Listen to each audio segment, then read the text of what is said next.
Russian investigators say a Ukrainian serviceman has provided evidence that a Malaysia Airlines plane that crashed in July may have been shot down by a Ukrainian Air Force pilot.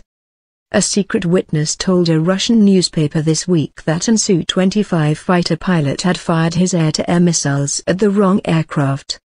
Ukraine has rejected the claim as fake.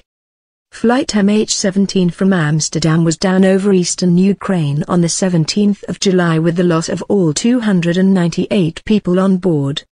Suspicion immediately focused on a Russian-made Buk missile launcher seen in territory controlled by pro-Russian rebels at the time.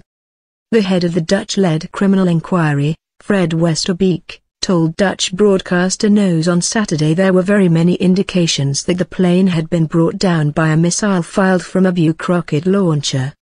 However, all options were being kept open and the possibility of the plane being shot down from the air was being considered, he said. Russia's authorities have already suggested that a Ukrainian fighter jet brought the plane down. However, when state TV broadcast a picture of the moment it said an air-to-air missile had been fired, it was widely dismissed as a fake. The latest Russian evidence came to light after a man contacted Komsomolskaya Pravda newspaper, saying he had been at Aviatorsk Airport near the Ukrainian city of Dnipropetrovsk when flight MH17 was shot down.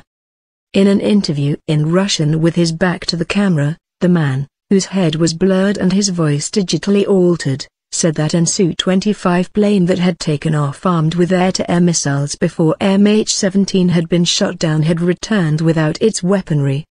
He named the pilot as Captain Vilishin and said the man was very scared. He quoted the pilot as saying the aircraft was in the wrong place at the wrong time. His comments were widely reported on Tuesday on Russian state TV and Russia's investigations committee announced immediately that it would look into the interview. A committee spokesman, Vladimir Markin, told reporters on Wednesday that investigators had met the man and he had passed a polygraph test. The witness's evidence is not the only evidence, but it is very important evidence that the Ukrainian armed forces were involved in the Boeing crash, Interfax news agency quoted Mr. Markin as saying. The man could now be given witness protection as he may be in danger, he added.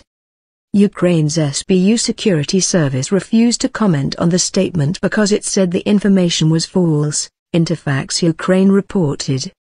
The Dutch Safety Board, leading an international inquiry into the cause of the disaster, has so far only issued a preliminary report stating that the aircraft was penetrated by high-energy objects.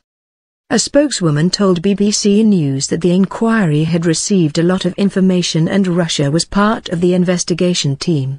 We'll look at the evidence very seriously and if it's relevant we'll use it in this investigation. Wreckage from the crashed Boeing 777 plane has been transported to the Netherlands for reconstruction as part of the inquiry. The Safety Board aims to complete its work by mid-2015.